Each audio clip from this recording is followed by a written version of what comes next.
If you can answer, I'll clean the room in your place. But when she replied in 3 languages, he was in shock. Landon Hayes detested obstacles in his path, literal or figurative. Walking through the deserted hallway of Radiant Enterprises at that time of night, the 35-year-old CEO frowned at the sight of a figure kneeling on the floor. A blonde woman was scrubbing a stubborn stain on the marble floor, completely absorbed in her task. Landon stopped a few feet away, annoyed by the interruption to his routine. After 15 hours of exhaustive negotiations, he just wanted to grab some documents from his office and go home. And now this, a cleaner blocking his path. "Couldn't this wait until morning?" he asked, his voice laced with the authority of someone accustomed to being obeyed immediately. The woman looked up. She had delicate features and light-colored eyes that regarded him with a serenity that caught him off guard. There wasn't the usual nervousness his presence tended to provoke in employees. "Good evening, Mr. Hayes," she replied calmly. "This stain needs to be removed before it sets permanently." Landon narrowed his eyes. Something about her posture intrigued him. There was no submission, no rush to get out of his way, just a calm that bordered on indifference to his presence. An idea crossed his mind. He took a few steps closer and, with a smug smile, decided to test a theory. "Qu'avez-vous bloqué mon chemin, mademoiselle?" he said in fluent French. "You are blocking my path, miss." He expected confusion, perhaps a lost look. Instead, without a second's hesitation, she replied in the same language, "Je m'en excuse, Monsieur Hayes. Ce sera terminé dans un instant. My apology, Mr. Hayes. I will be finished in a moment." Landon felt a shiver of surprise run down his spine. Her French was perfect, not just correct, but with the precise accent of someone who had lived in Paris. "Vous parlez français?" he stated, unable to hide the astonishment in his voice. "Oui, depuis mon enfance," she confirmed, explaining she had spoken it since childhood, as she continued to scrub the floor with precise movements. Something about that answer sparked his curiosity. A cleaner who spoke fluent French. Intriguing. "If you answer, I'll clean it for you," he challenged suddenly, leaning closer to her. She stopped her movements and looked at him directly, a single eyebrow slightly arched. "Is it French, Japanese, or German?" Landon blinked, taken aback by the quick response. The game he had started to intimidate her had now turned against him, sparking a curiosity he hadn't felt in years. "Nihongo wa do desu ka?" he asked in Japanese. "And what about Japanese?"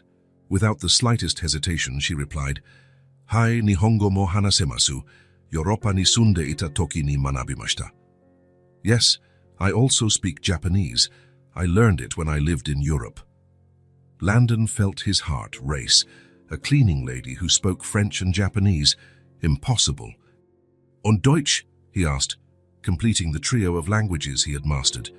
"Natürlich, Deutsch war meine erste Fremdsprache," she answered with the same fluency, explaining that German had been her first foreign language. Landon stood motionless, genuinely impressed for the first time in years. A woman who cleaned floors at night had just demonstrated perfect command of the 3 languages he himself had spent years perfecting. "Who are you?"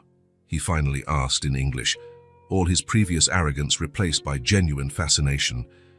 "Eloise Bennett," she replied simply.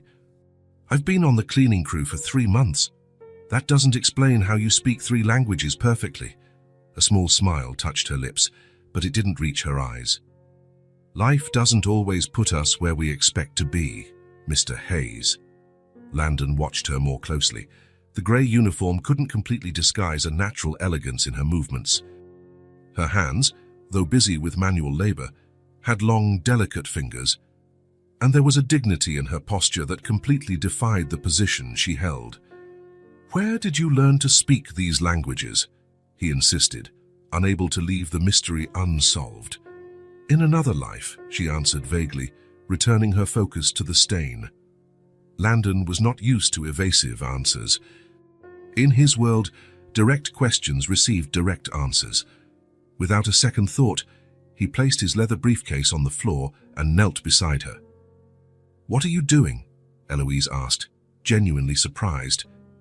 "Keeping my word," he replied, reaching for the cleaning cloth. "I said I would clean for you if you answered, and you answered." "In 3 languages. You were just teasing," she noted, not handing over the cloth. "I never break promises," Landon insisted, with a tone that brooked no argument. "Even the ones I make without thinking about the consequences." There was a moment of silence as they looked at each other. Something indefinable passed between them, a mutual recognition, perhaps. Finally, Eloise handed him the damp cloth. "You'll ruin your suit," she warned. "I have others," he replied, starting to scrub the stain with clumsy movements. His impeccably tailored Italian suit was already creasing at the knees, but strangely, he didn't care. After a few seconds of silent observation, Eloise spoke. "Not like that. You're just spreading the stain. You need to use circular motions from the center outwards." Landon looked up, startled by the direct correction. No one in the entire company would dare speak to him that way. To his own surprise, instead of irritation, he felt an involuntary smile form on his lips. "Like this?" he asked, trying to imitate the movements she had been making. "Lay more pressure in the center," she instructed, "and keep the circles consistent." For the next few minutes, the powerful CEO of Radiant Enterprises was on his knees on the marble floor, receiving precise instructions from a cleaner on how to properly remove stains. The scene was so surreal it almost felt like it was from a dream. "You don't seem surprised that I'm doing this," he commented as he worked. "I've seen stranger things," she replied with a slight shrug.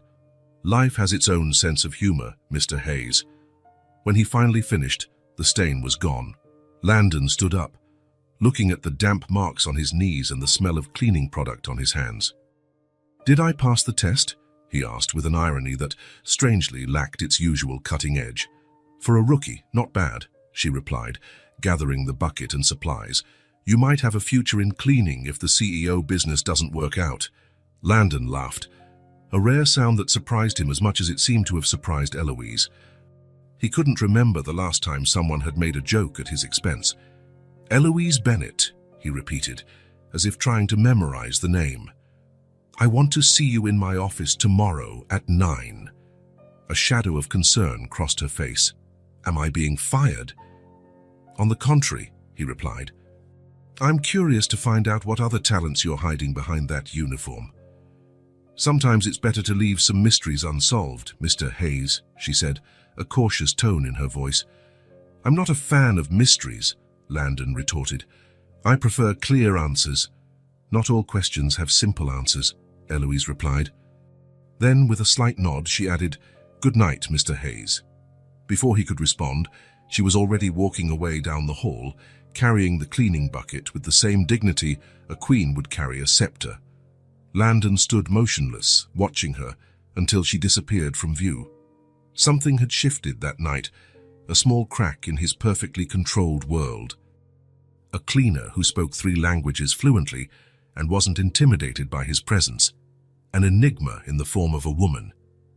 He picked up his briefcase from the floor and continued on his way. But his thoughts remained with Eloise Bennett. The way she had looked at him, not as a CEO, not as an authority figure, but simply as a man.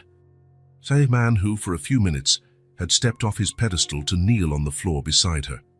For the first time in a long time, Landon Hayes was genuinely intrigued, and though he would never admit it to himself, he was also impressed.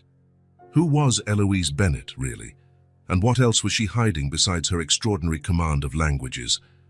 Tomorrow, he would find out. Landon Hayes always got what he wanted, and now he wanted answers. Landon couldn't sleep. His penthouse apartment, usually a sanctuary of tranquility, felt oppressively silent as he paced barefoot through the living room. He poured himself a rare whiskey, something he rarely did on weekdays, and stood before the panoramic window. The city glittered below, indifferent to his restlessness. That woman, Eloise Bennett, had settled into his thoughts like an irritating puzzle. He couldn't understand how someone who spoke 3 languages fluently had ended up on the night shift of the cleaning crew. The mystery went against his calculating nature, which was used to understanding and cataloging everyone and everything around him. The next morning, he arrived at Radiant Enterprises an hour earlier than usual. Mrs. Peterson, his secretary of 8 years, couldn't hide her surprise as she saw him walk through the doors at 7:30. "Good morning, Mr. Hayes. You're early. I need you to locate someone for me," he replied bluntly. "Eloise Bennett. She works on the night cleaning crew." Mrs. Peterson adjusted her glasses, a flicker of curiosity crossing her professionally neutral face. "Right away, sir. Schedule a meeting for 9. In my office." Should I inform her of the reason? No. While he waited, Landon reviewed the file the HR department had sent over. It was surprisingly sparse. Hired 3 months ago, minimal references, lived in a modest neighborhood in an outer borough. Nothing that explained the 3 languages or the posture that didn't match the uniform. At 9 o'clock sharp, a soft knock on the door interrupted his thoughts. "Come in," he commanded, automatically assuming his CEO posture, straight back, neutral expression, analytical gaze. Eloise Bennett entered the office. Out of the grey uniform, she wore a simple navy blue dress that, while modest, fit her figure perfectly. Her loose blonde hair framed her face, falling in soft waves to her shoulders. Without the tight bun from the previous night, she looked younger and, paradoxically, more sophisticated. "Good morning, Mr. Hayes," she greeted, her voice as calm as it had been the night before. "Have a seat," he instructed, watching her closely. Eloise complied, maintaining an upright posture with her hands resting calmly in her lap. She showed none of the usual nervousness that his office provoked in people. She simply waited, as if meetings with CEOs were part of her daily routine. "You intrigue me, Ms. Bennett," Landon began, deciding to get straight to the point. "Last night, I discovered that a cleaning staff member speaks 3 languages with perfect fluency. That has piqued my curiosity." "Understandable," she agreed, without offering any further explanation. A silence settled between them. Landon, used to dominating conversations, felt strangely disarmed. There was nothing confrontational in her demeanor, but there was also none of the automatic deference he was used to receiving. "I want to understand your story," he finally said. "How someone with your talent ends up working the night shift on the cleaning crew." Eloise studied him for a moment, as if assessing how much she could trust him. "Why do you care?" she finally asked. The direct question caught him by surprise. No one in his company would dare question his motives like that. "Let's just say, I'm curious," he replied after a pause, "and I don't like unsolved puzzles in my company." "And what if I say that I enjoy cleaning floors? That it's an honest job that allows me to support my daughter? I'd say you're wasting your potential," he retorted promptly, "and that there are more efficient ways to support a child." To his surprise, Eloise laughed, a soft musical sound that seemed to momentarily brighten the serious room. "Touché, Mr. Hayes." A new silence settled, but it was different from the last. There was an expectant tension, as if they both knew they were about to cross an invisible boundary. "I was born Eloise Reinhardt," she began at last, her voice calm and controlled. "The only daughter of Victor Reinhardt, owner of Reinhardt International." Landon couldn't hide his surprise. Reinhardt International was a renowned European technology conglomerate. Victor Reinhardt, its founder, was known as much for his genius as for his inflexibility. "I grew up on an estate on the outskirts of Munich. I had the best education money could buy, private tutors, boarding schools in Switzerland, exchanges in France and Japan." She paused, a sad smile appearing on her lips. "My father believed that languages were the key to business success. He himself spoke 5 fluently." "And how did Victor Reinhardt's daughter end up cleaning floors in my company?" Landon asked, genuinely intrigued. Eloise's eyes took on a distant glint, as if she were seeing a past she could still picture clearly. "At 22 is when I returned from university. I fell in love with the family's chauffeur, Thomas Bennett. He was British, ex-military, and had come to Germany seeking a fresh start." Her voice softened as she spoke of him. "He was smart, kind, and so different from the men my father would have considered appropriate for his heiress." Landon nodded, beginning to understand. "We tried to keep the relationship a secret, But in a house with dozens of staff, there are no real secrets. My father found out, of course. Eloise paused, taking a deep breath. He gave me an ultimatum: end the relationship or be disowned. And you chose the chauffeur, Landon concluded. I chose Thomas, she corrected softly, looking him directly in the eye. I chose love over money, freedom over expectations. I chose my own life. There was something in the way she said those words, without remorse, without drama, just the simple statement of fact that touched Landon in a way he hadn't expected. We left Germany that same night. My father had security escort us off the property. He allowed me to take only a suitcase of clothes and my personal documents. Her voice remained calm, but Landon could sense the pain contained beneath the surface. We went to London. We got married in a simple ceremony, and I took his last name. For 8 years, we built a life together. I gave private language lessons. He worked as an executive driver. It wasn't luxurious, but we were happy. Her face softened as she continued. We had a daughter, Ivy. She's 5 now. A brief smile lit up her face. She has her father's light eyes and my blonde hair. She's bright and curious, like all the Reinhardts, I suppose. And what happened? Landon asked, sensing the story didn't end there. Eloise's expression shifted subtly, a shadow passing over her eyes. 2 years ago, Thomas was in an accident. He was driving a client when a drunk driver ran a red light. She paused, swallowing visibly. He died instantly.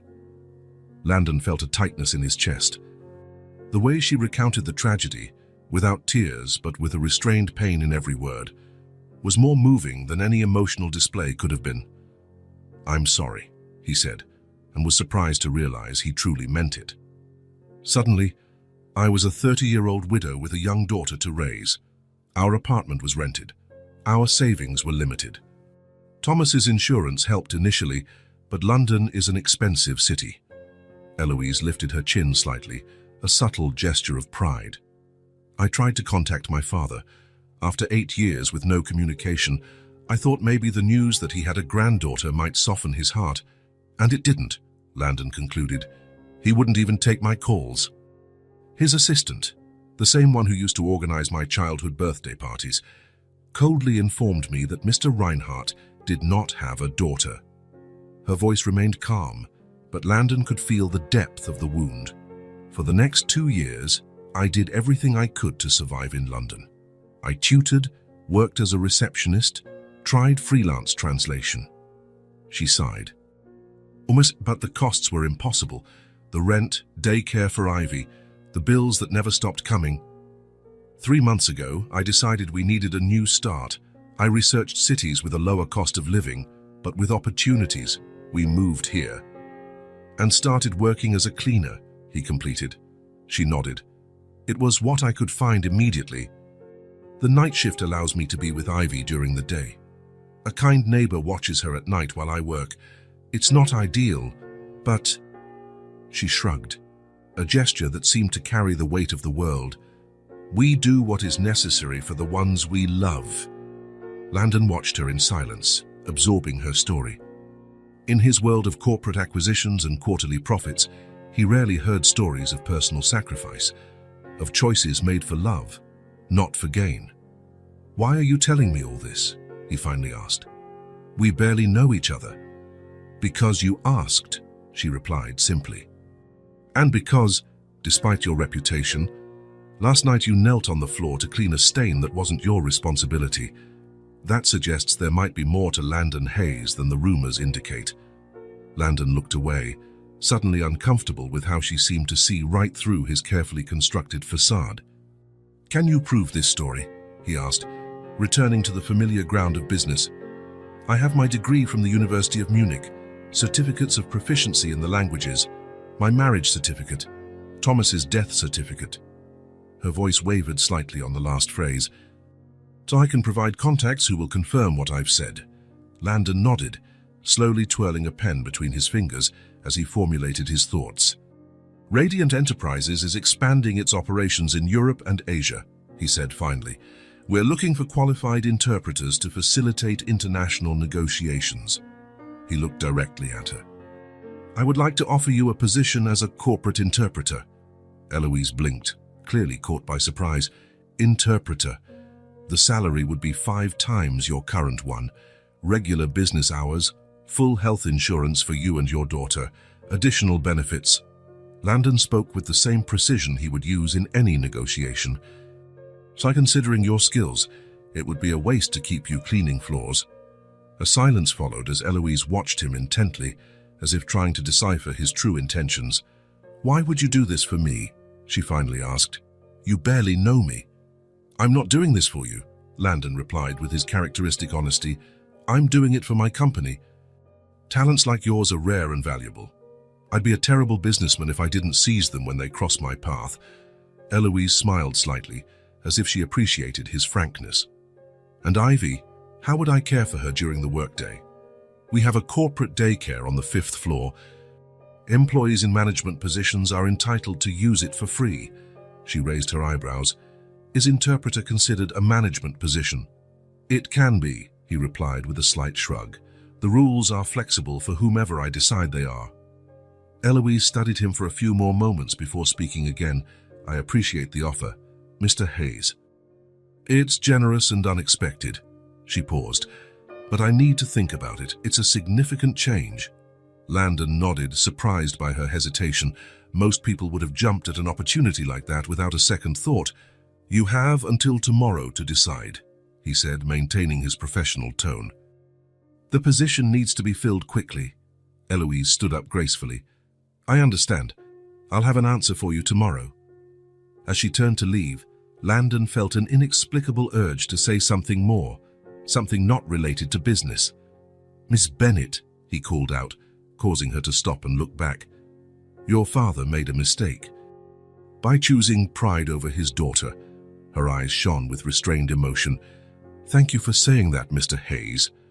After Eloise left, Landon remained seated, contemplating the conversation they had just had. He couldn't remember the last time he had heard someone speak so honestly about loss and difficult choices, about love and sacrifice. In his world of power and privilege, such stories rarely found a place. The people around him talked about mergers and acquisitions, market strategies and profits, not about broken hearts and promises kept at the cost of personal comfort. Without realizing it, Landon ran his fingers over the frame of the only personal item on his desk, an old photo of his parents, taken years before the divorce that had transformed his childhood. He remembered how his own father had chosen his business empire over his family, how he himself had followed a similar path, prioritizing power and control above human connections. Perhaps that was why Eloise's story had touched him so deeply. She had made the opposite choice, love over money, family over status. And despite all the hardships, there was a dignity in her posture, a peace in her eyes that Landon's money had never been able to buy. The next morning at precisely 9 o'clock, Eloise knocked on his door again. This time, she wore a simple black pencil skirt and a white blouse, modest, yet appropriate for a corporate environment. I accept your offer, she said simply as soon as she entered. Landon nodded, feeling a satisfaction that went beyond a simple professional victory. Excellent. The HR department is already preparing your paperwork. You officially start on Monday. In the weeks that followed, Eloise Bennett quickly proved her worth. Her first major contribution came during a video conference with Japanese investors, a negotiation that had been stalled for months due to cultural differences, as the international department had diagnosed. Eloise didn't just translate the words, but also the meanings behind them. She explained to Landon cultural nuances that the team was missing, suggested more appropriate approaches, and identified points of resistance that weren't being explicitly verbalized. When he says, we will consider it carefully, he's actually politely declining, she whispered to Landon during a break. We need to offer an alternative that allows him to accept without losing face. The deal was closed in 2 weeks, after 8 months of stalemate. Next came a partnership with a German tech company. Again, Eloise was instrumental, not just as a translator, but as a cultural mediator. She knew the German business mentality from the inside and could anticipate objections before they were even raised. The Germans value precision and detailed planning, she explained during a preparatory meeting. If we can provide an exact timeline with all steps clearly defined, they will feel much more comfortable with the partnership. Gradually, the employees at Radiant Enterprises began to notice the new interpreter. They commented on her intelligence, her Polish, her ability to simplify complex concepts. No one knew that, just a month earlier, she had been cleaning the same hallways she now walked with confident strides. And Landon Hayes, against all expectations, began to admire her, not just for her professional skills, but for something harder to define. Perhaps it was the dignity with which she carried her story, or the way she spoke, always direct, without the political games that infested the corporate environment. Or maybe it was simply because, for the first time in a long time, someone had broken through the armor he had built around himself. Not with force or cunning, but with something much rarer in his world, pure and simple truth. The corporate daycare at Radiant Enterprises was closed for renovations. The notice had arrived by email the previous evening, catching Eloise by surprise. Her neighbor, who occasionally watched Ivy, had gone to visit her daughter. With no alternatives, Eloise made a risky decision. She would bring Ivy to work. "You need to be very, very quiet, understand?" she explained to her daughter as she packed a small backpack with crayons, a drawing pad, children's books, and a tablet with headphones. "Mommy has a very important meeting today." Ivy nodded solemnly, her clear eyes shining with the entrusted responsibility. At 5 years old, she had a maturity that surprised even Eloise, a consequence, perhaps, of growing up with a single mother who fought daily to survive. "I'll be invisible," the little girl promised, placing a finger over her lips in a gesture of silence. They arrived at the company early. Eloise knew the building well, both from her time as a cleaner and now as an interpreter. She knew there was a small file room at the end of the 6th-floor hallway that was rarely used. She settled Ivy there, improvising a comfortable space between the shelves. "Mommy will come back to check on you whenever I can," she said, kissing the top of her daughter's blonde head. "Do you remember our deal? Stay quiet and don't leave," Ivy replied, already opening her drawing pad. "You can go, Mommy. I'm going to draw our dream house." Eloise smiled, touched by the little one's resilience. There was so much of Thomas in her. The same patience, the same unshakable optimism. "I'll be in the conference room at the end of the hall. If you need anything..." "I know, Mommy," Ivy interrupted with an exaggerated sigh of someone who had heard the same instructions dozens of times, only in an emergency. The morning went surprisingly well. Eloise managed to slip away twice to check on her daughter, finding her absorbed in her drawings, headphones isolating her from the outside world as she watched cartoons on the tablet. Landon Hayes was having a difficult day. The video conference with the German investors had been tense, with unexpected questions about the financial stability of a new project. He needed a few minutes alone to reorganize his thoughts before the next meeting. He decided to walk down the 6th floor, which was less busy than his own. As he walked along the silent corridor, a slightly ajar door caught his attention. It was unusual to find unlocked rooms on that floor. He approached to close it when he noticed movement inside. He stopped, surprised to see a small blonde figure sitting on the floor, surrounded by colored pencils. A girl of about 5 was drawing intently, headphones covering her delicate ears. Landon hesitated. Children were not allowed on this floor. In fact, children weren't allowed anywhere in the company outside of the daycare. He was about to look for a security guard when something about the girl's appearance made him pause. That blonde hair, it reminded him of someone. Without realizing it, he pushed the door slightly, causing it to creak. The girl looked up, her clear eyes widening when she saw him. She quickly removed the headphones, sitting up straighter. "You're the boss," she said simply, with no fear in her voice, only a statement of fact. Landon blinked, surprised by the direct observation. "And you're not supposed to be here," he replied, but without the severity he would normally use. "Mommy had nowhere to leave me," the girl explained, as if it were the most natural thing in the world. "The daycare is broken. Under renovation," he corrected automatically, still trying to process the situation. Suddenly, it all made sense. "Your mother is Eloise Bennett." The girl smiled, revealing a small gap where a baby tooth was missing. "I'm Ivy," she introduced herself, holding out a small hand as if she were a miniature adult. "Nice to meet you, Mr. Hayes."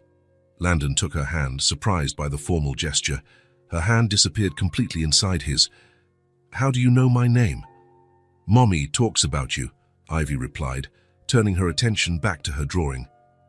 "She says you're very smart and—" She frowned, as if trying to remember the exact words, "and demanding." Landon couldn't help a small smile. "Or demanding, am I?" "She says it's good to be demanding when you're looking for quality," Ivy added, selecting a blue pencil. "Like when I choose my crayons, I only use the best ones." Landon looked around, noticing Eloise's efforts to keep her daughter occupied without disturbing anyone. He felt an unexpected admiration for her commitment, both as a professional and as a mother. He moved a little closer, curious about what the girl was drawing so intently. "May I see?" he asked, pointing to the notebook. Ivy seemed to consider the question for a moment, as if assessing whether she could trust him with something as personal as her drawing. Finally, she turned the notebook towards him.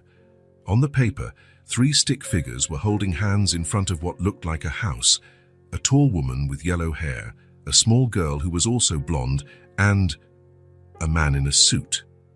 "Is that you, your mommy, and me?" Landon asked, feeling something strange in his chest. Ivy nodded solemnly. "It's you." "But smiling," she explained, pointing to the wide smile she had drawn on the male figure's face. "I've never seen it, but I imagined it." Landon stood frozen, the girl's words hitting him like a punch to the gut. "I've never seen it." Did he really never smile? And why had this child, who barely knew him, included him in her family drawing? "Why did you draw me?" he managed to ask finally, his voice hoarser than he intended. Ivy shrugged, with the disarming simplicity of children. "Mommy smiles when she talks about you." "And she didn't smile much before?" Landon felt something hot and uncomfortable rise up his neck, an emotion he couldn't name, let alone control. This little creature, with a few words and a simple drawing, had penetrated deeper into his defenses than any adult had managed in years. At that moment, the door opened completely, and Eloise appeared, her face pale with worry. "Mr. Hayes, I can explain," she began, clearly alarmed to find the CEO with her daughter.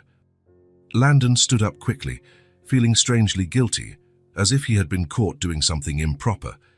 "Your daughter is very talented," he said, indicating the drawing, "and quite articulate for her age."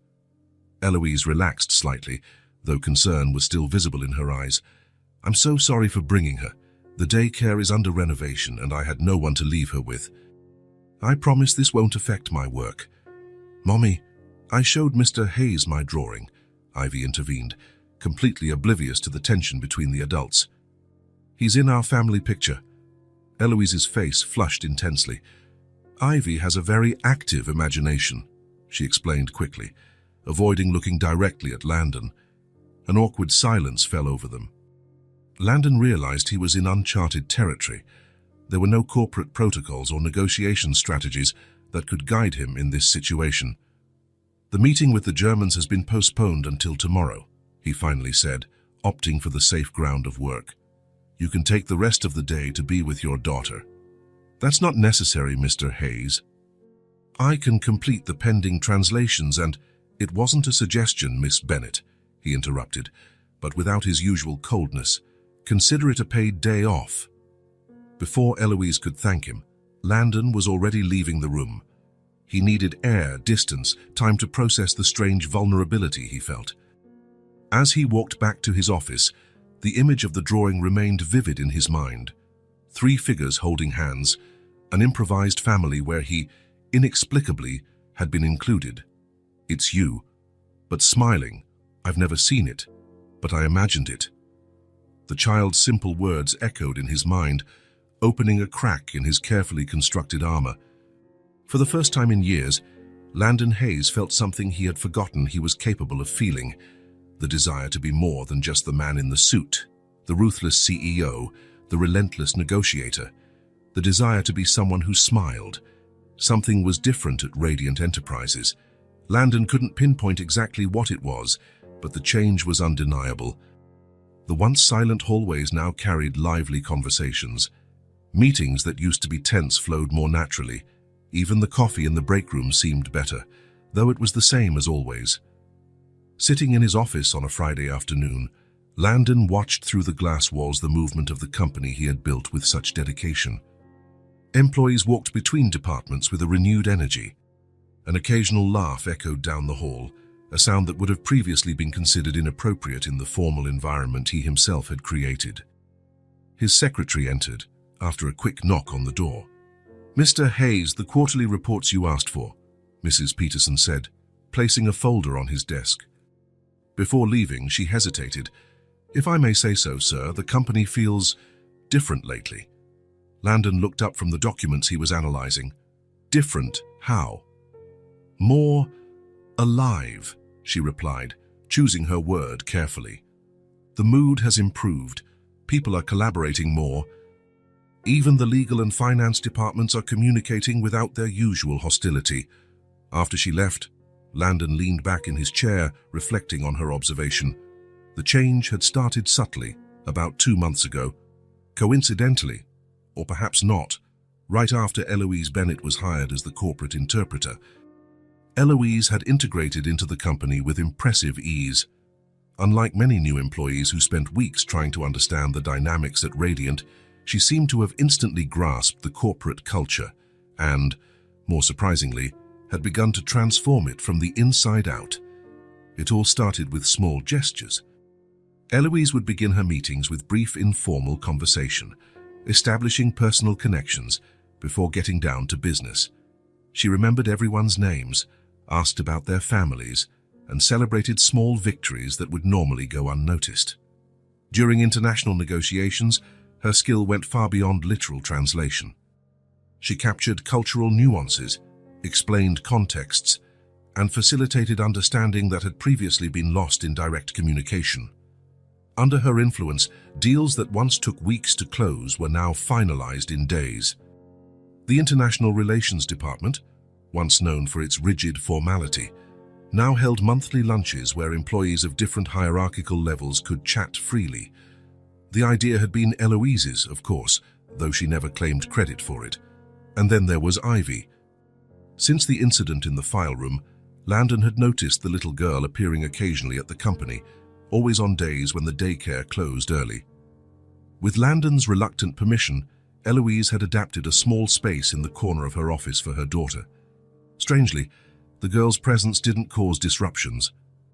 On the contrary, employees who rarely interacted started stopping by to chat briefly with the child, exchanging smiles and small kindnesses. Ivy had a natural talent for breaking down barriers. "The Eloise effect," Landon murmured to himself, finally naming the phenomenon he was observing. As if summoned by his thoughts, a soft knock on the door announced Eloise's arrival. "Excuse me, Mr. Hayes. I have news about the negotiation with the Nakamura Group." Landon indicated the chair in front of him. He watched as she sat gracefully, an organized folder in her hands. She wore a simple yet elegant suit, a far cry from the grey cleaner's uniform she wore when they first met, but carried with the same natural dignity. "So did the Japanese accept our proposal?" he asked, trying not to show his anxiety. The partnership with the Nakamura Group would represent Radiant's entry into the Asian market, a goal he had been pursuing for 3 years without success. "Better than that," Eloise replied, a small smile on her lips. "They've increased their initial investment by 15% and proposed an exclusivity deal for 5 years, not 3 as we had requested." Landon blinked, genuinely surprised. "How did you manage that? We'd been negotiating for months with no significant progress." "I realized we were focusing on the numbers when we should have been building trust," she explained. "For the Japanese, business is fundamentally about long-term relationships. After I mentioned your admiration for their business philosophy and shared a few stories about Radiant's founding, Mr. Nakamura commented that he finally felt he understood the man behind the company. Landon leaned back in his chair, processing the information. "You told them stories about me? I hope you don't mind," she replied, a faint blush rising on her neck. "I researched the founding of Radiant, how you built the company from scratch after leaving college. It's an inspiring story." "I never thought of it as a story," he admitted. I just did what needed to be done." "That's exactly what makes the story powerful," Eloise said. "Your determination." Mr. Nakamura particularly valued how you maintained control of the company even when investors tried to oust you from leadership during the 2019 crisis. Landon felt a strange mix of pride and discomfort. He wasn't used to having his past actions revisited, let alone presented as inspiring narratives. "The contract will be signed next week," Eloise continued.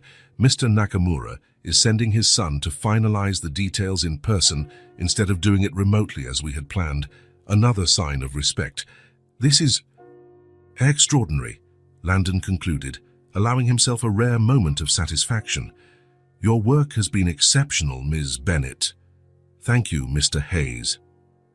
A comfortable silence settled between them. Landon realized that, unlike many of his employees who were visibly nervous in his presence, Eloise seemed perfectly at ease. "So would you like to have dinner with me tomorrow?" The words came out before he could fully consider them. "To celebrate the Nakamura deal. Bring Ivy, too." The surprise on her face was evident, but it quickly turned into a warm smile. "We would be delighted," she replied. "Ivy will be thrilled. She talks about you a lot." "Really?" he asked, genuinely curious. "She keeps the drawing she made with you in it," Eloise explained. "She says you're the only adult who's ever taken her drawing seriously." Something moved within Landon's chest, that same strange, warm feeling he had felt when he first saw Ivy's drawing.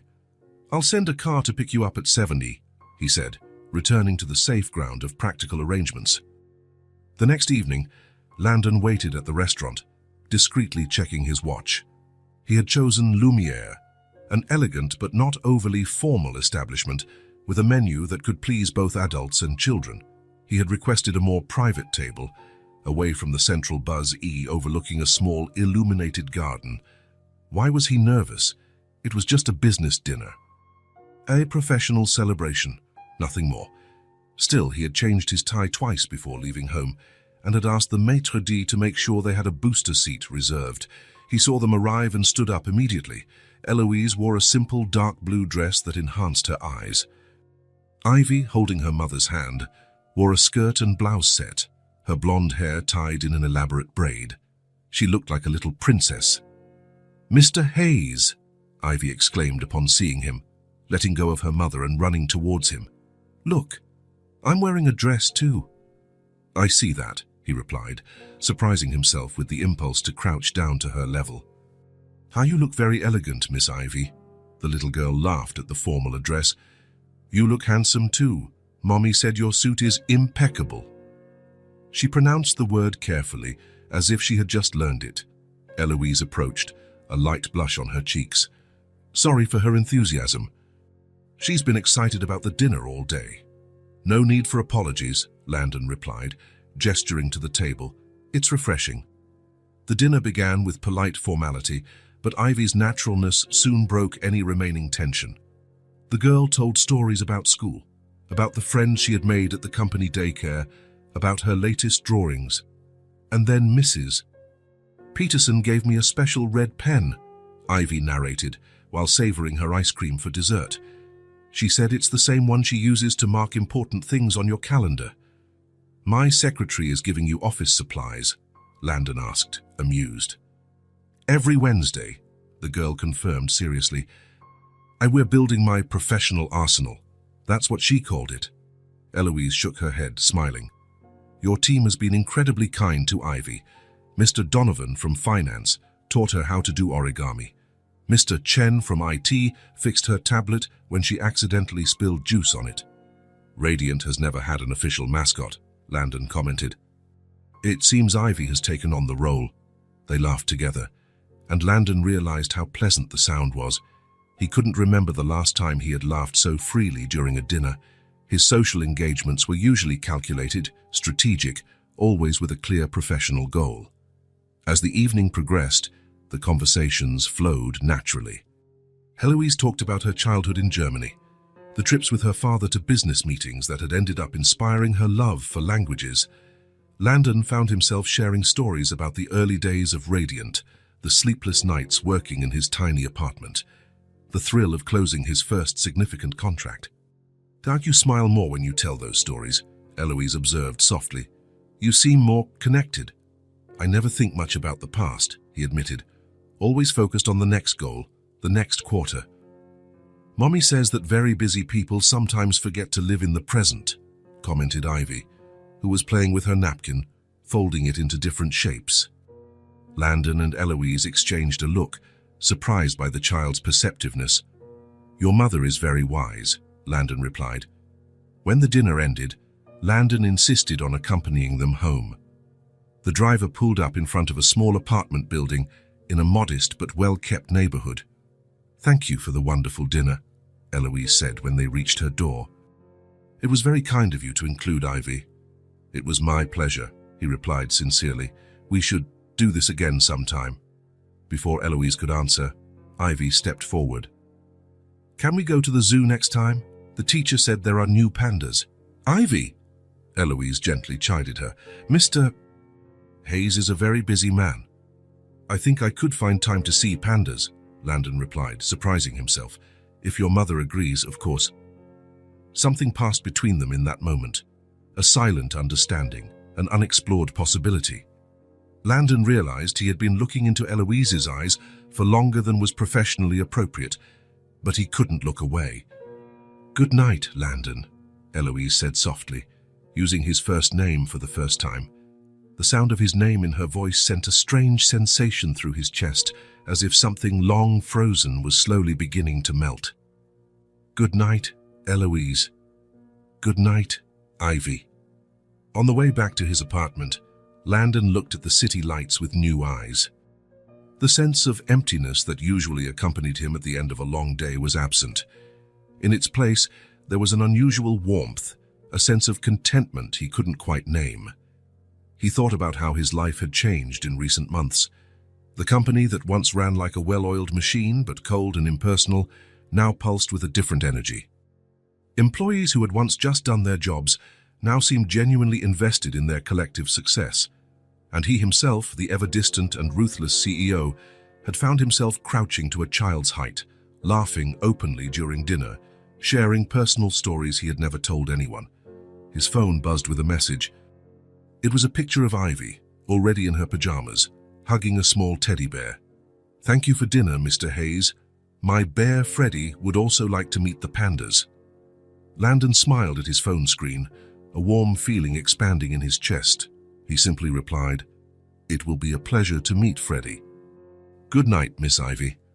As the car approached his luxurious apartment, he realized with sudden clarity that the Eloise effect was not limited to the company.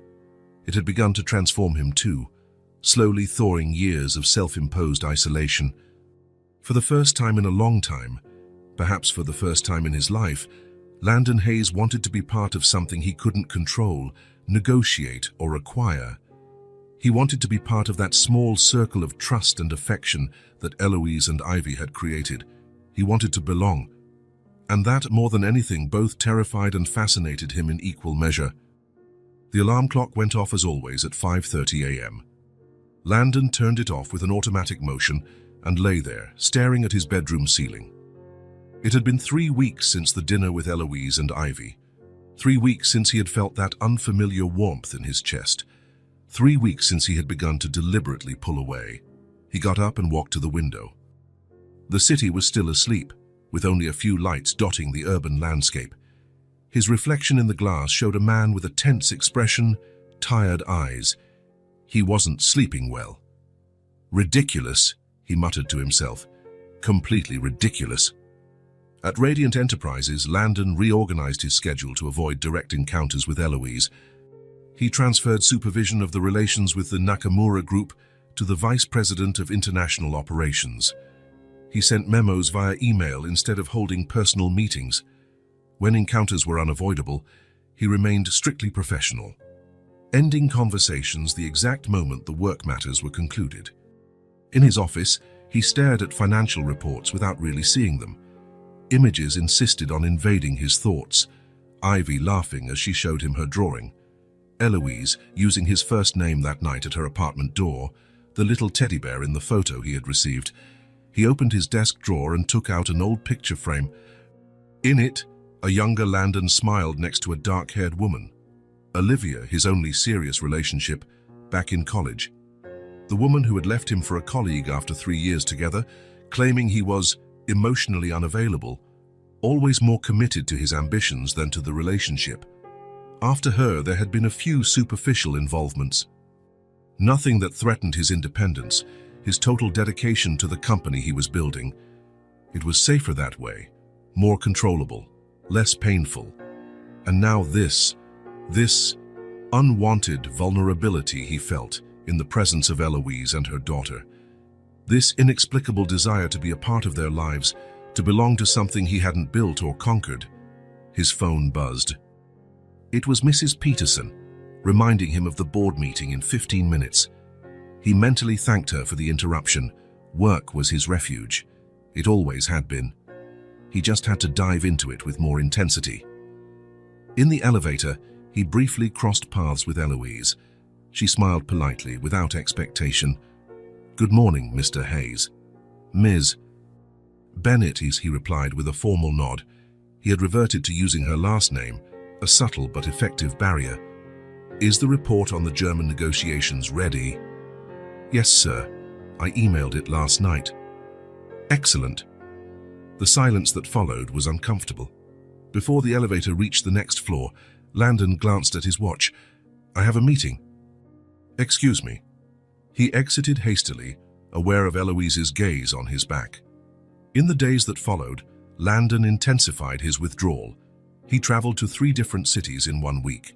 He scheduled external meetings he would normally delegate. He arrived even earlier and left even later, ensuring their paths rarely crossed. At home, sitting alone with a glass of whiskey, he contemplated the absurdity of the situation. He was 40 years old, ran a multi-million-dollar company, and made decisions that affected hundreds of lives daily. And there he was, hiding from a woman and a 5-year-old child. "What is happening to me?" he asked the empty room. He knew the answer, though he didn't want to admit it. He was scared of caring too much, scared that if he allowed Eloise and Ivy to truly enter his life, he would never be the same again. He would never again have the absolute control he so cherished. And there was the greater fear, the fear of hurting them. He didn't know how to be a father. He didn't know how to be a partner. His own childhood had been marked by paternal abandonment, by a man who had chosen his career over his family. Wasn't he repeating that same pattern now, dedicating himself exclusively to Radiant?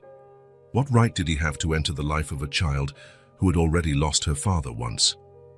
What guarantee could he offer that he wouldn't end up disappointing them, as he had been disappointed, as he had disappointed Olivia? It was better this way. Better to keep his distance. Better to focus on what he knew how to do. Work, conquer, build. Eloise noticed the change. Of course. How could she not? The man who had knelt to clean the floor, who had invited her and her daughter to dinner, who had proposed visiting pandas at the zoo, now could barely stay in the same room with her for more than 2 minutes. She didn't pressure him. She respected his space, his silence, his evident confusion. She remained professional, carrying out her responsibilities with the same competence as always. If she suffered from his withdrawal, she didn't show it. Only once, when she saw Landon practically change direction upon spotting her in the hallway, did she allow herself a sad sigh. Mark Chen from the IT department, who was walking beside her, noticed. "The boss has been strange lately," he commented. "More distant than usual, if that's even possible." Eloise just nodded, without elaborating. At home, while preparing dinner, she was surprised by Ivy's direct question. "Why did the boss disappear, Mommy?" Eloise almost dropped the spoon she was holding. How could she explain to her daughter something she didn't fully understand herself? "Mr. Hayes is very busy, sweetie. He has a lot of responsibilities." Ivy shook her head, unconvinced by the simplistic explanation. He promised to take me to see the pandas. And Mr. Hayes said he never breaks promises. Eloise sat down next to her daughter, brushing a blonde strand of hair from her face. Sometimes people get confused, Ivy. Even grown-ups. Does he not like us anymore? The question was so innocent, so direct, that Eloise felt a pang in her chest. That's not it, sweetie. I think sometimes people run away from what they want the most. Why? Ivy insisted, with the relentless logic of children. Because they want it so much, and that's scary. Ivy considered the answer for a few seconds, her little forehead furrowed in concentration. So he'll come back when he's not scared anymore. Eloise smiled, gently tapping her daughter's nose. Maybe. But we can't wait for that, right?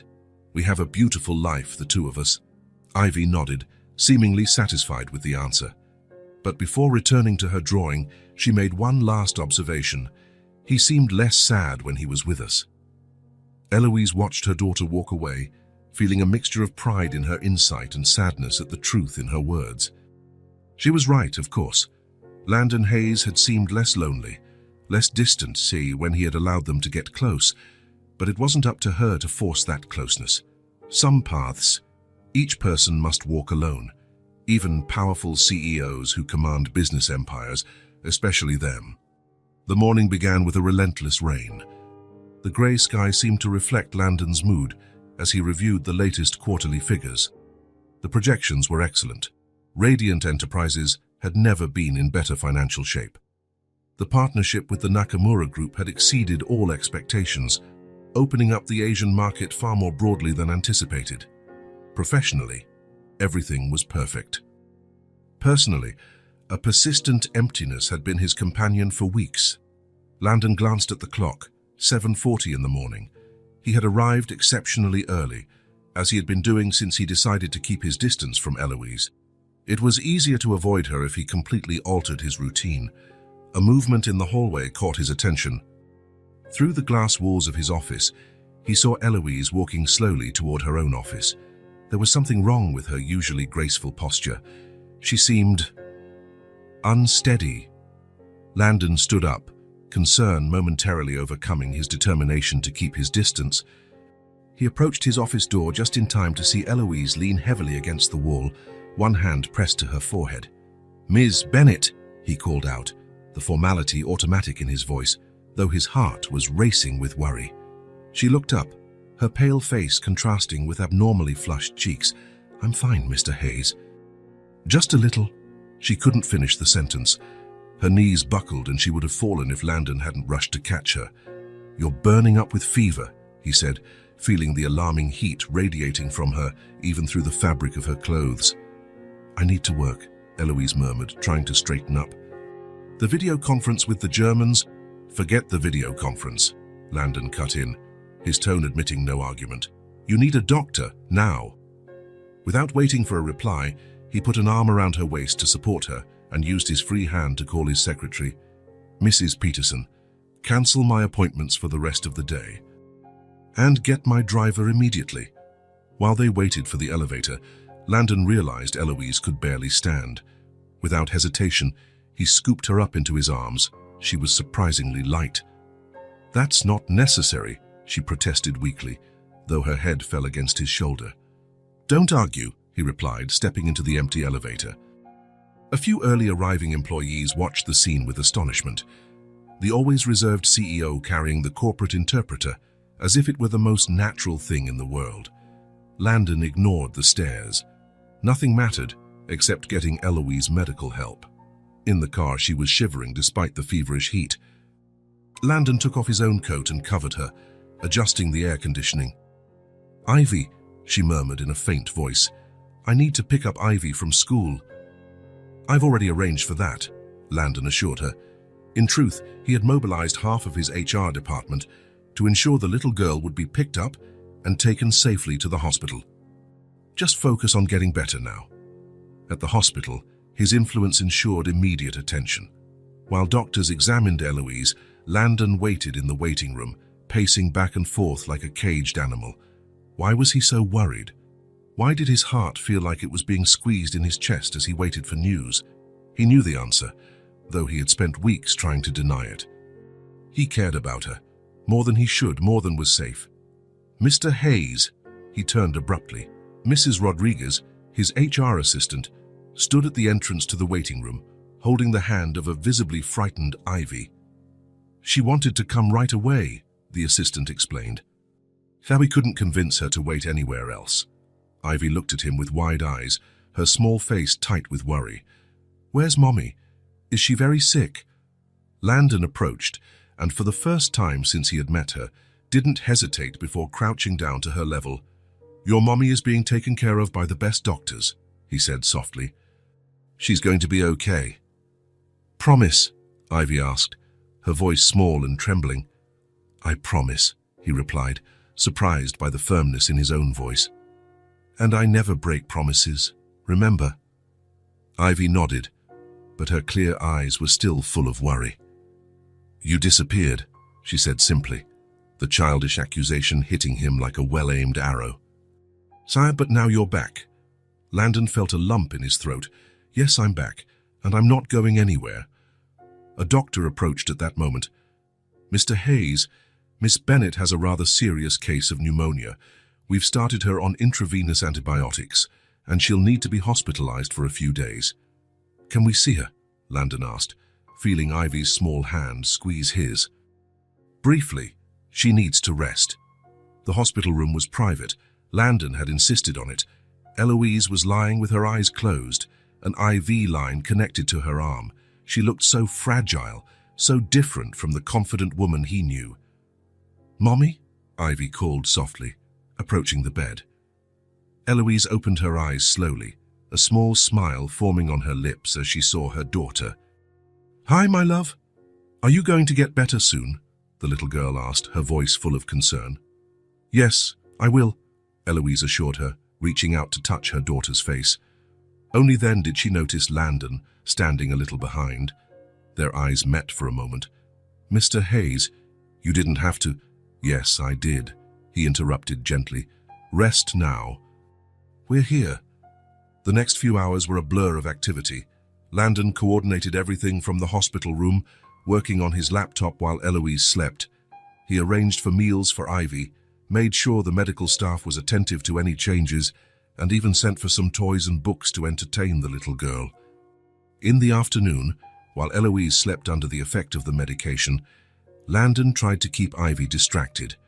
Together, they worked on a jigsaw puzzle he had sent for from the hospital gift shop. The girl's concentration was impressive for her age. "Your mum told me you like to draw," he commented, looking for a safe topic of conversation. Ivy nodded. "I do. But I also like puzzles. Mummy says I'm good at seeing how the pieces fit together." "She's right. You're very observant." The girl placed another piece in position before looking up at him. "Why did you stop coming to see us?" Mommy was sad. The direct question caught him off guard. How could he explain the complex fears and insecurities of an adult to a 5-year-old child? "Sometimes adults get confused," he finally answered. "Mommy said you were scared," Ivy said, surprising him with her perception. "But I didn't understand of what." "You're big and strong. What could scare you?" Landon looked at the sleeping figure of Eloise, and then back at the child patiently awaiting his answer. "Different things scare different people, Ivy. Some are afraid of the dark or of heights. And you? I'm afraid of losing important people." Ivy considered this for a moment. "But you can't lose us if you stay away. That doesn't make sense." The childish logic was flawless. Landon couldn't help a small smile. "You're absolutely right," or "It doesn't make any sense at all." In the evening, when the nurse suggested they go home, Ivy vehemently refused. "I'm not leaving Mommy alone in the hospital," she declared, with a surprising determination for someone so small. Landon intervened. "We're staying here." His tone brooked no argument. When the nurse began to explain the hospital rules, he simply asked, "Who should I call to authorize our stay?" "The director." Half an hour later, a comfortable sofa bed had been set up in Eloise's room. As the night wore on, Landon watched Ivy fight sleep, determined to keep vigil by her mother's side. He sat next to her on the sofa bed. "Your mom is going to be fine, Ivy," he said softly. "The doctors are taking care of her, and you need to rest too." "I'm scared," the little girl confessed, her voice barely a whisper. "What if she gets worse while I'm sleeping?" "I won't let that happen," Landon promised. "I'll stay awake and watch over both of you." Ivy studied him with an intensity that sometimes unnerved him, as if she could see right through him. Then, to his surprise, she leaned against his shoulder.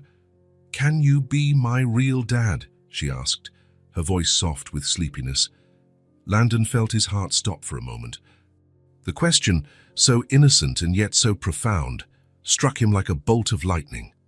All his doubts, all his fears, seemed insignificant in the face of this simple request from a child. "I can be as much as you want me to be," he replied, the words coming directly from his heart, bypassing the usual filter of his rational mind. Ivy smiled, her eyes already closing. "Good," she murmured. "I've always wanted a dad." Minutes later, she was fast asleep, still leaning against him.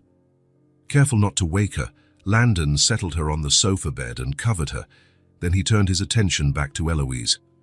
He sat in the chair beside the bed, watching the gentle rhythm of her breathing. The doctors had said the fever was breaking, that the antibiotics were working. Still, he couldn't help but worry. "What have you done to me, Eloise Bennett?" he whispered to the sleeping figure. "How did you manage to tear down all my defenses?" During the night, Eloise woke up briefly. She seemed surprised to find Landon still there, sitting by her bed, working quietly on his laptop. "You don't have to stay," she murmured, her voice hoarse. "I know," he replied simply, "but I want to." Their eyes met in the dim light of the room, and something passed between them. A silent understanding, a connection that words could not adequately describe. "Thank you," she said at last, before drifting back to sleep. The following days established a new routine. Landon divided his time between the hospital and quick visits to the office to handle urgent matters. He arranged for Ivy not to miss school. A private tutor came to the hospital for a few hours to keep the girl up to date with her studies. In the evenings, he and Ivy would have dinner together in the hospital room, while Eloise, getting stronger each day, watched the interaction between them with a smile. There was a growing ease in the way they communicated, as if they had created their own language. "You've changed," Mrs. Peterson commented during one of his brief visits to the office. "More human." Landon didn't reply, but he knew she was right. Something fundamental had shifted within him, as if an invisible wall that had separated him from the rest of the world had finally begun to crumble. On the fourth day, the doctors announced that Eloise could be discharged the next day. The pneumonia had responded well to treatment, although she would still need a few days of rest at home. That night, when Ivy had finally fallen asleep, Eloise and Landon talked for the first time since she had been admitted. "How can I ever thank you for all this?" she asked, her voice still a bit weak but her clear eyes bright again. "You took care of Ivy, coordinated everything. You haven't left—" "There's nothing to thank me for," he replied simply. Then, gathering his courage, he added, I'm sorry for my behavior these last few weeks. The distance—" "You were scared," she said softly. "I understand that. It wasn't fair to you or to Ivy." "Fear is rarely fair or rational," Eloise observed. "Believe me, I know." A comfortable silence settled between them. They didn't need many words. Something had fundamentally changed in these days of crisis, as if the layers of formality and hesitation had been completely stripped away. "Ivy asked me if I could be her father," Landon confessed after some time. For real?" Eloise didn't seem surprised. "And what did you answer?" "That I can be as much as she wants me to be." Eloise's eyes welled with unshed tears. "And how much do you want to be?" The question hung between them, heavy with meaning. Landon knew his answer would define not only his future, but the future of all three of them. "Everything," he finally replied. "I want to be everything to you both if you'll let me." The next afternoon, Landon was personally driving the car that took Eloise and Ivy home. He had insisted on picking them up from the hospital himself, Dismissing his driver, at the small apartment, everything was prepared for their arrival. Landon had hired a team to deep clean the place, stock the fridge, and even place fresh flowers in vases. A nurse would come twice a day to check on Eloise's recovery, and a domestic assistant would take care of cleaning and meals for the next week. "You thought of everything," Eloise commented, visibly moved by the arrangements. "I tried," he replied with a small smile. Ivy ran through the apartment, excited to show Landon her room and her toys.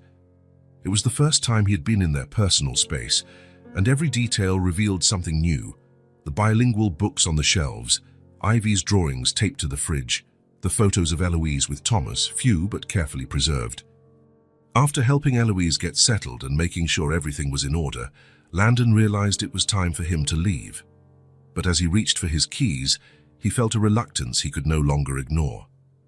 Ivy, sensing he was about to leave, ran and grabbed his hand. "Will you be back soon?" Landon looked at the small hand holding his, then at the girl's hopeful face, and finally at Eloise, who was watching the scene with an expression that was impossible to fully decipher. It was as if something broke inside him, not painfully but in a liberating way. All the barriers, all the fears, all the hesitations simply crumbled. "And I love you," he said, the words coming out naturally, as if they had always been there, just waiting for the right moment. "With you, Eloise, I've found peace. With Ivy, I've found meaning." Ivy squeezed his hand tighter, a radiant smile lighting up her face. "You're my dad now," she declared with the absolute certainty that only children possess. Eloise approached, unshed tears glistening in her eyes. Without a word, she simply rose on her tiptoes and kissed him, a soft kiss, full of promise and a future that suddenly seemed perfectly clear for all of them. The new house shone under the autumn sun.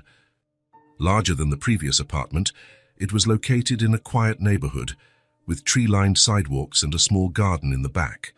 It had been carefully chosen by Landon and Eloise, a new beginning for the family they were now forming. 6 months had passed since the hospital episode, 6 months of profound changes, of discoveries, of building shared routines. Landon, who had always considered his penthouse merely a place to sleep, now understood the meaning of home. From the porch, he watched Ivy playing in the garden. The girl ran chasing soap bubbles that Eloise blew, her blonde hair shining like gold in the sunlight. Her laughter filled the air, a sound he had never imagined he could treasure so much. "Don't you seem thoughtful?" Eloise commented, sitting down beside him after Ivy became distracted by a butterfly. Landon smiled, lacing his fingers with hers. "I was just reflecting on how my life has changed in a year, from a lonely CEO to a family man. Who would have thought?" "Regrets?" she asked with a slight smile, already knowing the answer. "Almost never," he replied, leaning in to kiss her briefly. "Though I still find it surreal sometimes, as if I might wake up and find it was all just a dream." Eloise squeezed his hand. "It's not a dream. We're here." They sat in silence for a few moments, watching Ivy, who was now crouched down, examining something on the ground with intense concentration. "I received an email today," Eloise said at last, her voice taking on a more serious tone. "From my father's old assistant." Landon turned to face her. "Margaret?" "Yes. Apparently, my father had a mild heart attack last week. Is he okay?" Eloise nodded. "According to her, yes, he's recovering at home. It was just a scare, but..." Her voice faltered slightly. It made Margaret think that maybe it was time to try for a reconciliation. Landon watched the conflict on Eloise's face. He knew that expression well, the same one he had seen in the mirror for years when he thought of his own father. "What do you think?" she asked, her eyes seeking guidance. Landon took a deep breath. This was delicate territory, laden with complex emotions he knew intimately. For months, he had avoided talking about his own family past, even with Eloise. But now, seeing her internal struggle, he realized it was time to share that part of himself. "There's something I've never told you," he began, his voice softer than usual. "Tell me about my own father." Eloise shifted in her chair, giving him her full attention. It was one of the things he loved most about her, her ability to be completely present when someone was speaking, My father was a lot like yours in some ways. Very successful businessman, strictly with very specific expectations for his son. Landon paused, organizing memories he rarely allowed himself to revisit. When I decided to start my own company instead of taking over his, there was a rift. Harsh words were exchanged, hurt pride on both sides. Eloise nodded silently, recognizing familiar patterns in the story. We kept our distance for years. Minimal communication, only on holidays and birthdays. I was building radiant, determined to prove I had made the right choice. His eyes drifted to Ivy, now sitting on the grass, drawing patterns with a stick. When I finally started to succeed, a part of me wanted to share that with him, to show him I had made it, in my own way. "And did you?" Eloise asked softly. Landon shook his head, a sad smile on his lips. I waited too long. There was always another acquisition to finalize, another contract to close. I told myself I would call on the next holiday, that I would visit on his next birthday. Eloise squeezed his hand, sensing what was coming next. And I got the call on an ordinary Tuesday. He had suffered a massive stroke during the night. He died before I could get to the hospital. Landon's voice faltered slightly. I went years without truly talking to my father. We had a fight and he passed away before we could reconcile. I carry that weight to this day. He turned to face Eloise directly, his eyes meeting hers. You still have that chance, if you can reconcile with your father. Eloise was silent for a long moment, absorbing his words, the weight of his story. She remembered her own father, the man who had raised her alone after her mother's death, who had provided her with the best education, who took her on business trips with him when she was a little girl. The same man who had disowned her for loving someone he considered unworthy, who had refused to meet his own granddaughter, who had treated her as if she had ceased to exist. I don't know if I can, she admitted finally. There's so much hurt, so much wounded pride. I know, Landon replied. But I wonder, every day, what it would have been like to have that last conversation, to say that, despite our differences, I still loved him, that he was still my father. Ivy came running towards them, interrupting the conversation with her childish energy. Look what I found, she exclaimed, showing them a small rock with colored specks. It looks like a treasure map. Eloise smiled, brushing a strand of hair from her daughter's face. It's beautiful, sweetie. We'll put it in your collection. As Ivy ran back to explore more of the garden, Eloise remained thoughtful. Landon's words echoed in her mind, mixing with memories of her childhood. Her father teaching her to ride a bike, reading her bedtime stories, holding her hand at her mother's funeral when she was only 8. Maybe, she said finally, her voice almost a whisper. Maybe it's time. 3 days later, they were at the airport. Eloise's decision had been made after long conversations with Landon and a careful explanation to Ivy about who her grandfather was and why they had never visited him. Will he like me? Ivy asked as they waited to board, her small hand holding her mother's tightly. Impossible not to like you, Landon replied, adjusting the bow in the girl's hair. Eloise smiled, grateful for his presence. Thank you for coming with us. We're a family, he replied simply.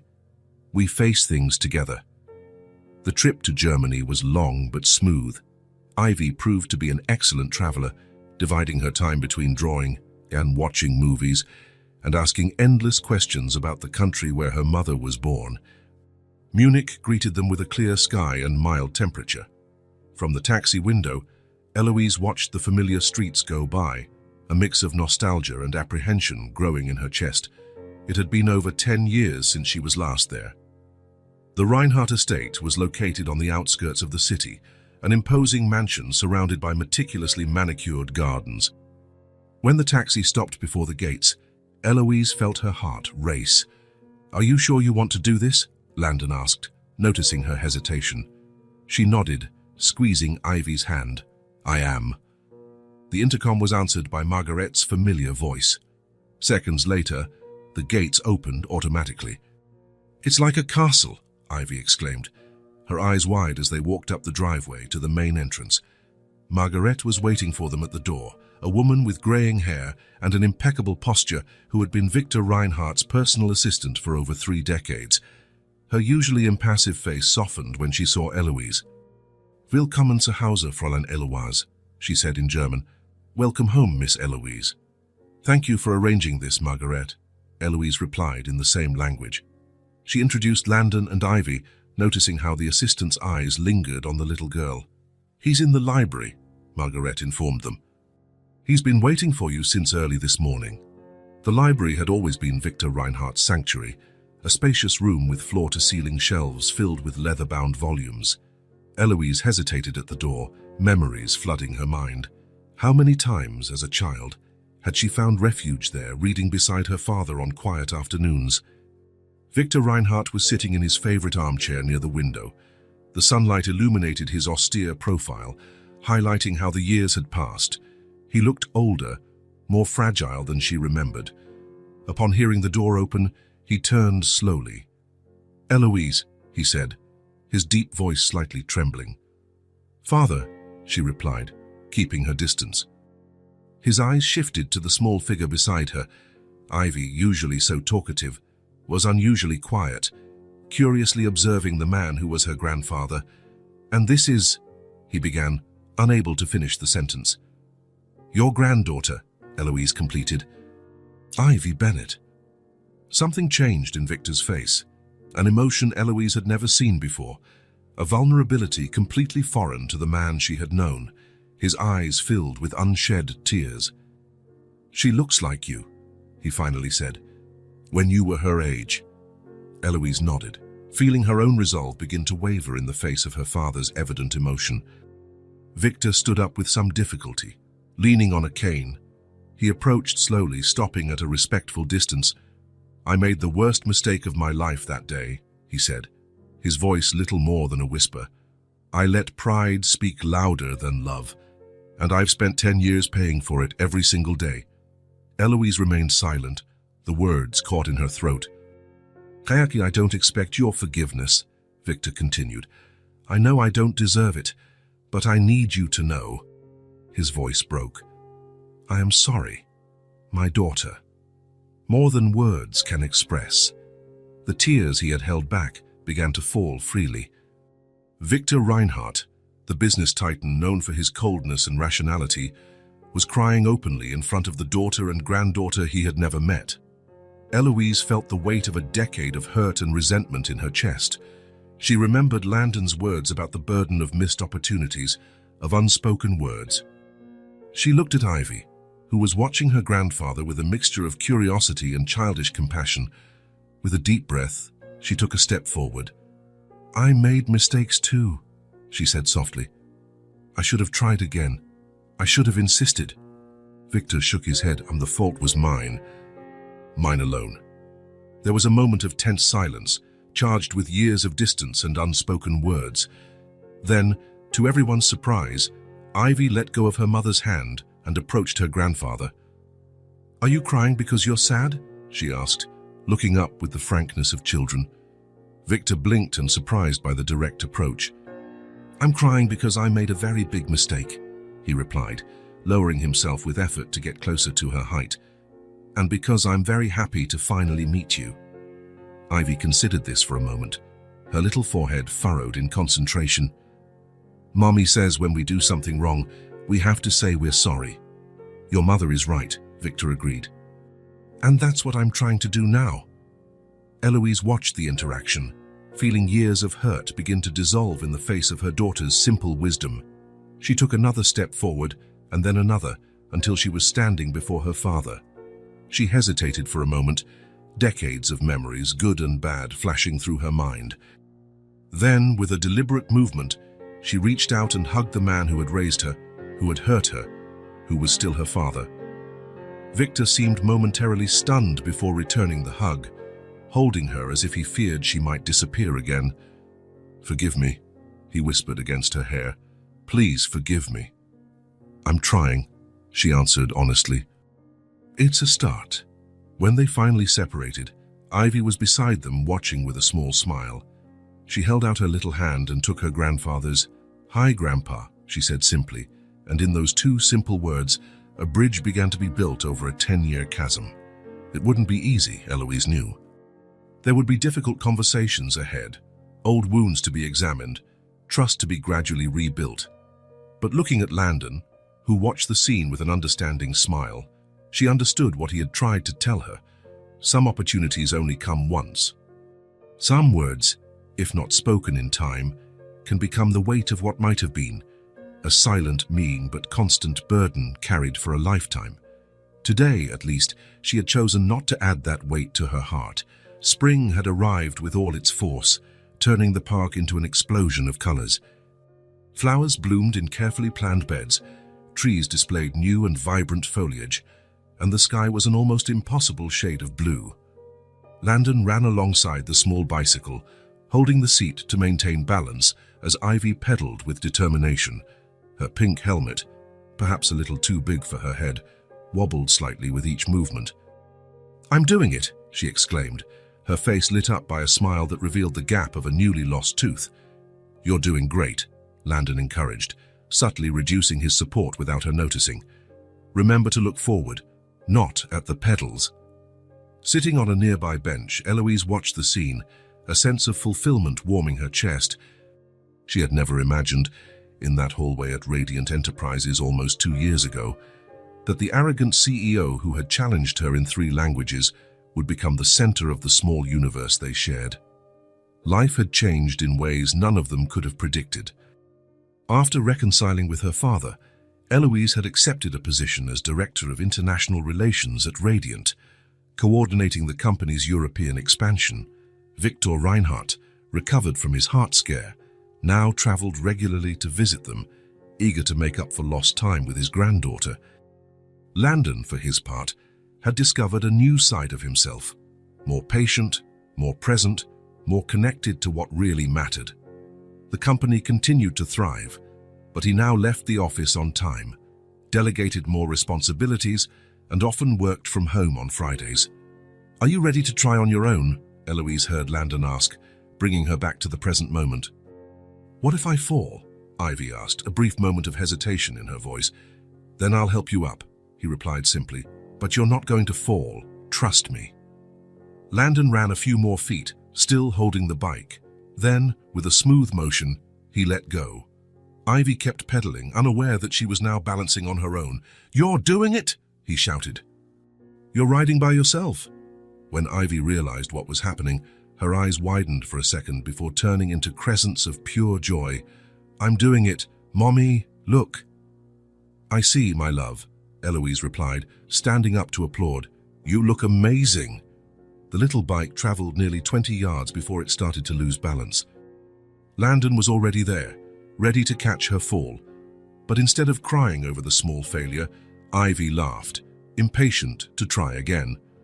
"One more time," she requested, adjusting her helmet. "I'll go further this time." 3 days later, the 3 of them were sitting in the small classroom along with other parents. Ms. Lawrence, Ian Ivy's teacher, had invited families to the special essay day, when each child would read their writing on a meaningful topic. "Today," the teacher began, "our children will share essays about their families.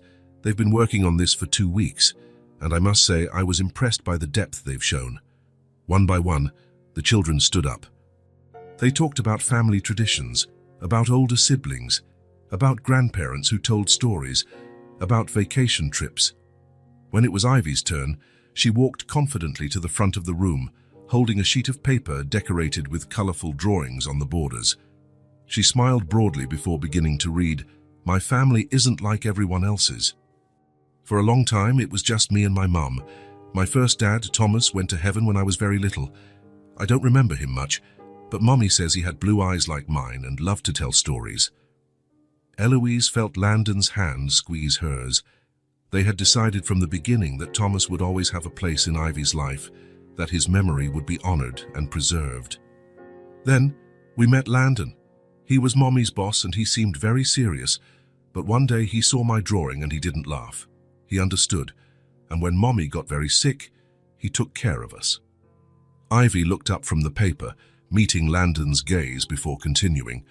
"My dad is not my dad by blood, but he's my dad anyway because he stayed, because he takes care of me. Because he chose us, and we chose him too. Landon swallowed hard, an unexpected emotion tightening his throat. Eloise squeezed his hand harder, silent tears sliding down her face. The teacher said that family is made of people who share the same blood, but I think family is made of people who share the same love. And that is much more important. When Ivy finished, the room erupted in applause. She gave a small bow, her smile radiant, before running back to sit between Eloise and Landon. "Did you like it?" she whispered to Landon, her eyes seeking approval. He hugged her tightly, unable to find words for a moment. "It was perfect," he managed to say finally. "See, just like you." As they left the school, walking hand in hand under the golden afternoon light, Eloise reflected on her daughter's simple but profound words. They hadn't just rebuilt a life after loss and disappointment, they had created something new,